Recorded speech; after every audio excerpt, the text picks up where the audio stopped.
бороотой хэрэг. Бороо орсон салхитай нэгэн шөнө. Амралт зугаалгын үзэсгэлэнт газар болох хавайд нэгэн хачирхалтай зам тээврийн осол гарч эхнэр нь харамсалтайгаар нас баржээ. Энэ нь үнэхээр санамсаргүй осол байв уу? Эсвэл эртнээс төлөвлөсөн хэрэг байв уу? Гарамгай ли мөрдөгч цусны толбоор хэргийн үнэн мөнийг хэрхэн сэргээн тогтоосныг харцгаая. Энэ бол алдарт ли мөрдөгчийн илрүүлсэн хэрэг 7. Хачирхалтай осол. Өнөөдөр бид ли мөрдөгчийн холбогдсон бас нэгэн хэргийн талаар ярих болно. Энэ хэрэг Америкийн цорын ганц арлын муж болох Хавайд гарсан юм. Эндхийн уур амьсгал жилийн турш зөөлөн тааламжтай байдаг бөгөөд Америкчуудын амралтаа өнгөрөх хамгийн ихний сонголт болдог газар. Жил бүрийн 10 сараас дараа жилийн 4 сар хүртэл Хавайд борооны улирал нь байдаг. Өнөөдөр ярих хэрэг яг энэ үед гарсан юм. 1992 оны 11-р сарын 27-ны салхитай бороотой шөнө Хавайн Килауэ галтуулын ойролцоох нэгэн хурдны зам дээр зам тээврийн ослын дуудлага нэгэн цагдаад иржээ. Дуудлага өгсөн хүн өөрийнх нь ачааны машин замаас гарч замын хажуугийн ногоон байгууламжид зогссон гэж хэлсэн бөгөөд цагдаа үүнд нэг их ач холбогдол өгсөнгүй. Энгийн үед жолооч архи уусан эсвэл хэд хурдтай явснаас ийм зам тээврийн осол байн гардаг байв. Гэтэл цагдаа хэргийн газарт ирж машин руу шагааж хартал хэрэг түүний бодож байсан шиг тийм чингийн хэрэг биш болохыг олж мэдэв. Цагдаа машины арын бүхээгт нэгэн эрэгтэй хүн сууж байхыг харсан бөгөөд түүний гуйн дээр нэг хүн хэвтэж дээгүүр нь хөнжил нөмөргсөн байв. Цагдаа тэр эрэгтэйгээс хүн бэртсэн эсхийг асуухад нөгөө хэр хөнжлийг сөхөхөд аль хэдийн нас барсан эмэгтэй хүн байхыг харсан бөгөөд эмэгтэй нэрүнд маш том шарах байжээ. Цагдаа асууж тодруулах явцдаа хэдийгээр энэ эрэгтэй айж сандарсан байдалтай харагдаж байсан ч өмнө нь хаа нэгтээ харж байсан юм шиг маш танил санагдаж байгаагаа анзаарав. Энэ үед цагдаа тэр эрэгтэйг гэнэт санаж өөрийнх нь мэрэгжил нэгт цагдаа байж таарч. Тэр бол Хило дүүргийн цагдаагийн тасагт ажилладаг цагдаа Кенис байлаа. Цагдаагийн байгууллагад 10-аад жил ажилласан энэхүү ахмад ажилтан барилгын бизнес давхар эрхэлдэг бөгөөд орон нутгийн цагдаагийн хэлтсэд нэр хүндтэй нэгэн байжээ. Маш их айж сандарсан мэт харагдах Кенис цагдаад хандан нас барсан хүн бол танихгүй нэгэн биш. Харин түүний эхнэр ийн авахыг хэлжээ. Тэрээр эхнэртэйгээ аялалд гарах гэж байтал ийм осол гарсан байв. Кенисийн тайлбарласнаар тухайн орой 8 цаг 40 минутын орчимд тэрээр эхнэр Инатагаа ярилцаж байгаад ярианы дундуур хоёулаа маргалдаж жолоо барьж байсан Ина гинэт машинаас үсэрчээ. Кенис хариу үйлдэл үзүүлж амжилгүй шууд жолоочийн суудалд шилжин сууж машиныг зогсоосныхоо дараа ухрах үйлдэл хийж эхнэрээ хайсан боловч ямар нэгэн зүйл дээр дайрч гарах шиг болсон байна. Машинаас буугаад хартал эхнэр нь дугуйн доогоор орж дайруулсан байжээ. Айж сандарсан Кенис эхнэрээ яралтай арын бүхээгт оруулан олсоор биеийг нь бэхлээд ойролцоох эмнэлэгт хүрэхийг хүссэн байна. Тэрээр эхнэр рүүгээ харан "Би чамд хайртай" гэж хэлэхэд эхнэр нь ч мөн адил "Би ч бас чамд хайртай" гэж хариулсан гин. Үүнийг хийсний дараа эхнэр нь төд удалгүй амьсгал хурааж Кенис цагдаад дуудлага өгсөн байна. Энэ хэрэгт маш олон с сэжигтэй зүйл байна гэж цагдаа бодож байв. Эхнэр нь машинаас үсэрчгээд нөхөр нь жолооны суудалд суугаад буцаж ухраад ухарч эхнэрээ дайрч алсан гэдг нь яаж ч бодсон байж боломгүй зүйл байлаа. Ийм зүйл эрүүл хүний ухаанд огт нийцэхгүй байв. Гэхдээ Кенис бол өөрөө цагдаа хүн. Тэгээд ч 10-аад жил цагдаад ажиллажсэн. Гадуур хувийн бизнес хийдэг. Цагдаагийн газараа маш сайн танил талтай нэгэн байлаа. Ингээд бусад мэрэгжил нэгтнүүд болон найз нөхдийнх нь батлан даалтаар цагдаа нар Кенисийн үгэнд итгэж энэ хэргийг 3 дугаар зэргийн хүний амь нас болгоомжгүйгээр хохироосон хэрэг хэмээн зөвлөжилжээ. Энэ ял нь Америкт маш хөнгөнд тооцогддог. 3 дугаар зэргийн хүн амны хэрэг нь үндсэндээ дүрм зөрчиж, жолоо барьсан хэрэгтэй ижил төстэй шийтгэлтэй байдаг бөгөөд энэ хэрэг ингэсгээд хаагджээ. Энэ хэргийн талаар Хавайн оршин суугчид сонсоод шуугаан дэгдэв. Өмнө нь Хавайд гарсан олон ноцтой хэрэгүүдийг цагдаа нар илрүүлж чадаагүй байсан бөгөөд Инагийн хэрэг үүнийг тэслэх оч болсон юм. Хавайн ард иргэд цагдаа нарын өгсөн тайлбарт итгэсэнгүй. Ина яагаад машинаас үсрэх болов? Цагдаа нар гүнзгийрүүл шалгаагүй гэж бүгд бодож олон хүн Инагийн үхлийн төлөө шудраг бус байдлыг эсэргүүцсэн ууртай иргэд гудамжинд гарч жагсаал хийцгээв. Анх цагдаагийн байгууллагаас гаргасан мэдээлэлд Инаг дайрч хөнөөсөн хүн хэн болохыг дурдаагүй бөгөөд зөвхөн Ина зам дээр ослоор нас барсан гэж мэдгдсэн байв. Хожим нь нэгэн сэтгүүлч цагдаагийн газарт очиж ослын тайлан үзээд жолооч нь Инагийн нөхөр болох цагдаа Кеннис байсныг олж мэджээ. Ингээд хэвлэл мэдээллийнхэн цагдаа нараас өмнө энэ мэдээг олон нийтэд зарласан тул иргэд цагдаа нарыг өөрийнхөө хүнийг хаацайлж байна гэж хардав. Ослоос цуглуулсан нотлох баримтууд яагаад бүрэн бус байна вэ? Машины гадна дотор талаас цуглуулсан нотлох баримтууд хаана байна? Зам дээрээс цуглуулсан нотлох баримтууд хаана байна? Энэ үед хавайн цагдаагийн байгууллага асар их дарамтанд орж, хийл дүүргийн цагдаагийн хилтэс болон олон нийтэд тайлбар өгөх шаардлагатай болсон тул хэргийг илрүүлэх мэрэгжилтэн хайж эхлэв. Ингээд орон нутгийн цагдаагийн газар Ли мөрдөгчөөс тусламж хүсэж хэргийг мөрдүүлэхээр болжээ. Ли мөрдөгч Америкт ямар нөлөөтэй хүн бэ гэдгийг энд нурших нь илүү зүйц. Та бүхэн өмнөх Ли мөрдөгчийн тухай видеонуудыг эргэн үзээрэй.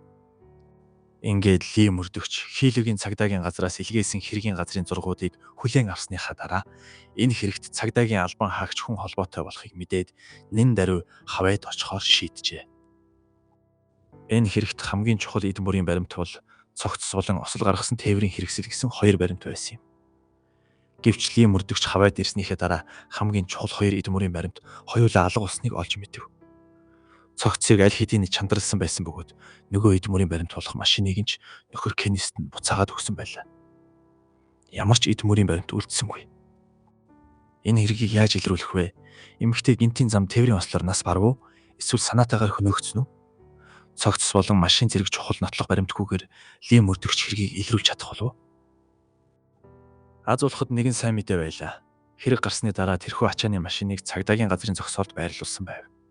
Тухайн үед машиныг буцаа авахд $300 хураамж төлөх ёстой байсан тул Кеннис машинаа авч яваагүй бөгөөд ачааны машин зогсоолд маш сайн хадгалагдсан байлаа. Ли мөрдөгч машинд 10 цаг гаруй хугацаанд үзлэг хийжээ. Тэрээр хамгийн түрүүнд машины гадна талыг шалгасан бөгөөд машины гадна талд хүм мөргсөн ул мөр байсангүй. Үс, арьс, мах, хувцас, утас зэрэг эдис олдсонгүй. Тэгвэл Кеннисийн хэлсэнчлэн эхнэр нь машинаас үсэрч тэрээр санамсаргүй дээгүүр нь дайрч гарсан байж болох уу? Үүний дараа Ли мөрдөгч ачааны машины дангийн доогуур орж шалгахад машины доороос зурагдсан ул мөр буюу үс, арьс, мах зэргийг олсон бөгөөд тусгай гарч хідэн ашиглан машины дангийн доороос хөрөн өнгийн зүйл олж авчээ. Шинжилгээгээр энэ нь эмэгтэйн цусны бүлэгтээ тохирч түүний цус олох нь тогтоогдов. Энэ нь машины дангийн доод хэсэг инатаа шүргэлцсэн болохыг харуулж байсан бөгөөд хэрэг зөвхөн эдгээр нотлох баримтыг харуул Кеннис худлаа яриагүйг баталж болохоор байв.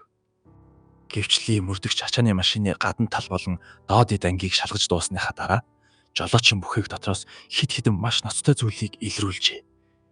Энэ нь Кеннисийн мэдүүлгээс тэнгэр газар шиг ялгаатай байлаа. Ли мөрдөгч жолоочийн суудалд суумагцаа өрөмц хэлбэртэй цусны толгонуудыг олж харсан бөгөөд эдгээр цусны толгонд үзлэг хийсний дараа тэдгэрийн үүссэн шалтгааныг тодорхойлов. Ли мөрдөгчийн гайхширлыг хамгийн их төрүүлсэн зүйл бол хянах самбар дээр 100 гаруй дусал цусны толб байсан явдал юм. Хэрэв үнэхээр цагдаа Кеннисийн хэлсэнчлэн тэрээр бэртсэн ихнэрээ арын бүхээгт оруулсан юм бол жолоочийн суудалд яагаад цусны толб байгаа юм бэ? Хянах самбар дээр яагаад цусны толб байна вэ? Эдгээр маш тод дусал цуснууд хэрхэн хянах самбар дээр наалцсныг Ли мөрдөгч ойлгосонгүй. Арын бүхээг болон хянах самбар нь сандлаар тусгаарлагдсан байтал цусны туслууд яаж урд сандлыг давж хянах самбар руу өсөрч чадах вүлээ? Эдгээр цусны туслууд нь дунд зэргийн хүчтэй цохилтын улмаас үүссэн цусны толб болохыг Ли мөрдөгч тогтоосон бөгөөд ийм төрлийн цусны тусал нь зөвхөн цохилтын дараа л үүсдэг байна. Мөн Ли мөрдөгч урд суудал дээр цус урссан ул мөр байгааг илрүүлсэн бөгөөд энэ нь жолоочийн суудал дээр ямар нэгэн мөргөлдөм, цохилт, дөргилт болсныг илтгэж байв. Мөн машины таас болон нарны хаалтан дээрээс том хэмжээний бүдэг цусны тол болсон бөгөөд цусны цацарсан байдал нэг чиглэлээс ирсэн зэрэг нь адилхан байв. Энэ цусны толб нь Инагийн цустай толгоноос үлдсэн байх магадaltaй бөгөөд тэр баруун гар тал руугаа буюу жолоочийн судлаас арын бүхий хэсэг рүү цогтох үед толгой нь машины таас болон нарны хаалтанд хүрсэн, шүргэлдсэн эсвэл арчигдсан байх магадaltaйг харуулж байлаа. Үүнээс гадна арын бүхийгний хаалган дээр бүдэг цусны толб болон цусны мөр үлдсэн байсан бол жолоочийн суудлын цонхон дээр мөн адилхан үсэрсэн цусны улмөр байв. Ли мөрдөгч эхлээд гурвалжин шугам ашиглан машины их бие рүү үсэрсэн цусны тусал бүрийн өнцгийг тооцоолж, цусны чиглэл хаанаас үүссэн их үсвэрийг тооцоолжээ. Ли мөрдөгч Инаг 4 удаа цохиулсан байж магадгүй гэж дүгнсэн бөгөөд цусны тусал үсэрсэн чиглэл болон тархсан байрал нь өөр өөр байв. Эдгээр цусны тархалтын байдлаас үзэхэд цусны толго нь хэд хэдэн удаа цацарсан бөгөөд өөр газар цацарсан байсан тул Кеннис худлаа ярьсан гэдгийг батлах боломжтой болж иржээ. Ли мөрдөгчийн дараагийн нээлт нь түүний таамаглалыг улам бүр баттгаж хүн бүрийн нуруугаар хүйт оргилов.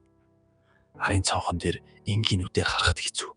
Маш бүдэг цусны толб байсан бөгөөд химийн урвалж ашиглан цусыг химийн урвалд оруулах үед л өнгөн тодорч гарч ирсэн ба химийн урвалж цацсны дараа машины цонхон дээрээс доошоо сунсан цустай гарын хээ гарч ирсэн бөгөөд энэ нь хаалга хүртэл үргэлжилж хаалган дээр мөн хид хідэн тусал цус олдсон нь магадгүй. Энэ нь Инагийн эцсийн тэмцэл байж болзошгүй байв. Цагдаа нар эмгтэй хүлсэн тэрхүү шар өнгийн нийлэг олсыг олсон бөгөөд олон дээрээс их хэмжээний ус олджээ. Шинжилгээгээр эдгээр нь бүгд Инагийнх болгон тогтоогдсон ба эдгээр ус нь бүгд дундуураа тасарсан байв. Энэ нь юуг харуулж байна вэ гэвэл олс Инагийн усанд орооцолдох үед ус маш чанга татагдсан байсан бөгөөд хэн нэгэн олсыг маш хүчтэй татсан. Эсвэл чангасны улмаас тасарсан болохоос Кеннисийн хийсэнчлэн эхнэрийнхээ биеийг бэхлэх хөдөлгөөнгүй болгох үеийн үйлдэл биш байжээ. Эдгээр бүх нотлох баримтуудыг нэгтгэн дүгнээд Ли мөрдөгч хэрэг гарсан үйл явцыг бүрэн ихээр нь сэргээж чаджээ.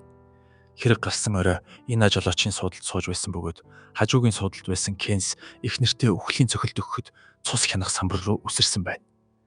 Энэ үед Ина босож зогтохыг оролдон босох үед цус усан толгой нь машины таазанд хүрчээ. Кеннис дахин гар далайж Ина үргэлжлүүлэн тэмцэлцээр арын суудал руу зогтохыг оролдсон байна.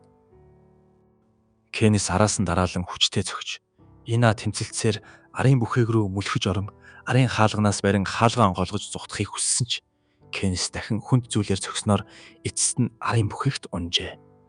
Цусны толбо нь Инагийн нас барахын өмнөх үйл явцыг харуулсан юм. Нотлох баримтууд Ина машинд дайруулж нас бараагүй. Харин машин дотор хүчтэй зохиулж нас барсан болохыг гэрчилж байв. Эмэгтэй амьсгал хураахын өмнөх эцсийн мөчөд би энэ машины хажуу талыг налсан байсан бөгөөд машинаас гарч зугтах эсвэл тусламж дуудахыг хүссэн байж магадгүй ч эцэст нь халтарч унсан байна. Ина машин дотор унсны дараа Кеннис түүний биеийг олсоор хүлж дараа нь машинаас чирч гарган дээгүүр нь дайрч гарчээ. Тийм ч учраас машины гадна талд ямар ч гэмтэл байхгүй. Харин машины доод дангийн доороос Инагийн цус үс олдсон нь энэ юм. Үүний дараа Кеннис Инаг арын бүхээгт оруулан цагдаа руу дуудлага өгсөн байна. Ингээд бидний бичлэгийн эхэнд гарсан дүр зураг үүссэн бөгөөд хэргийн үйл явцыг Ли мөрдөгч бүрэн гүйцэд сэргээн тогтоож чаджээ. Ина яг юугаар ямар зүйлээр зохиосныг тэр хараахан мэдээгүй л байлаа. Ли мөрдөгч машины хаалганы хажуугаас 20 ширхэг тасархай ус олсон бөгөөд ус дундуура тэгшхэн хуваагдаж тасарсан байсан нь мохоо зүйлээр цохиж үсийг хоёр хуваан нэгэн зэрэг үсний ширхгийг гимтэж үсийг тэгшилж тайрсан юм шиг болсон болохыг илтгэж байв. Ли мөрдөгч аллагын зэвсгийг цагдаагийн гарч хийдэн эсвэл төмөр саваа байх магадлалтай гэж таамаглав. Үүний дараа тэрээр тухайн дүүргийн цагдаагийн газарт нотлох баримттай тайлангаа гаргаж өгсөн бөгөөд нотлох баримтууд маш тодорхой бөгөөд бүрэн байсан тул цагдаа нар Кеннисийг баривчилжээ. Нэгэн хөршин цагдаад хэлэхдээ хэрэг гарахаас 1 сарын өмнө ширүүн бороотой шөнө Ина Кеннис хоёр маш хүчтэй маргалдаж маргаан нь аажмаар зодоон болж хувирсан гэжээ. Хөршин Ина Кеннисээс зугтаж годомж руу гүйн гарахад Кеннис машинаараа хөөж эхнэрээ дарих шахаж байхыг харсан байна. Мөн цагдаа нар Кеннис болон түүний найзын хамтран нээсэн жижиг худалдааны төвийн санхүүгийн тайланг шалгахад Кеннис аль хэдийн $800,000 өрөнд орсон байсныг илрүүлв. Мөн хэрэг гарахаас өмнөхөн Кеннис өөртөө болон эхнэртээ их хэмжээний ам насны болон гинтийн ослын даатгал худалдаж авсан байлаа. Даатгалын гэрээний нөхөн олгуурын заалтад хэрв эхнэр Ина нас барвал нөхөр Кеннис $400,000, хэрв гинтийн ослоор нас барвал Кеннис $600,000, харин эхнэр нь автомашины ослоор нас барвал Кеннис $700,000 авах ажээ. Өндөр хэмжээний нөхөн олгуур нь Кеннисийг хутаг барьж ханилан суусан ханыхаа эсрэг гар далайхад хүргэсэн алуучин болгосон байна. Тэгвэл Кеннис яагаад өөрийн эхнэрээ хөнөөх болов? Түүний сэтэл юу байв? Цагдаа нар үүний дараа тэдний гэр бүлийн харилцаа болон санхүүгийн байдлыг наривчлан бүрэн дүүрэн шалгав. 42 настай Кеннис бол зөвхөн цагдаа төдийгүй харьцангуй амжилттай яваа бизнесмен байлаа. Тэрээр найзтайгаа хамтран орон нутагта жижиг худалдааны төв нээсэн бөгөөд 1992 онд түүний хөрөнгө $1,600,000 хүрсэн байв. Харин нас барсан эхнэр Ина нь нөхрөөсөө 10 насаар ихж байжээ. 52 настай Ина эмнэлэгт их барихын совилогч байсан бөгөөд тэд нэг хүү, нэг охинтой байв. Охин нь Инагийн өмнөх нөхрийнх бол хүн Ина болон нөхөр Кеннисийн дундаас гарчээ. Тэдний харилцаа ер нь л тогтвортой байгаагүй бөгөөд тэд гэрлээд, салаад, дахин гэрлээд гэсэн хэцүү харилцаатай байсан байна. Ийхүү Ли мөрдөгчийн шинжлэх ухааны шинжилгээний арга барил, Нягт Нямбай мөрдлөгийн ур чадварын ачаар Кеннис эцэст нь хуулийн өмнө ял шийтгэлийг хүлээсэн юм. 1993 оны 11-р сарын 22-ны өдөр Кеннис эхнэрээ хөнөөсөн хэргийн шүүх хурал болж 12 тангарахтан болон шүүгч санал нэгтэйгээр Кеннисийг 2-р зэргийн хүн амны хэрэг болон хүн хулгайлсан гэмт хэрэгт буруутай гэж үзэн бүх насаар нь хорих ялаар шийтгэжээ. Энэ хэрэгээс бид хүн төрлөختөн гэдэг ямар нарийн төвхтэй мөртлөө энгийн болохыг өөрийн ирэхгүй ухаарах болно. Бидний амьдралын туршид хүсэл мөрөөдөл зорилго өөрчлөгдөж болох ч үндсэн мөн чанар хизээч өөрчлөгддөггүй. Хэрэг бид өөрсдийн шунхаа сэтгэлийг хянаж чадвал бидний дотор өөр хоорондоо зөрчилдсөн хэрэгцээ шаардлага байсан ч бид ёс суртахуунтай амьдралаар амьдарч чадна. Харамсалтай нь бүх хүмүүс эдгээр зөв зарчмуудыг дагаж мөрддөггүй. Хамгийн инээдтэй нь Кеннис өөрийнхөө шоронд илгээсэн олон хүмүүстэй хамт шоронд үлдсэн амьдралаа өнгөрөх болно. За ингээд энэ удаагийн 7 дахь дугаар үүгээр өндөрлөж байна. Таалагдсан бол дагахаа битгий мартаарай. Цаашид илүү олон видеог та бүхэнтэй хуваалцах болно. Дараагийн дугаараар уулзцгаая. Түр баяртай.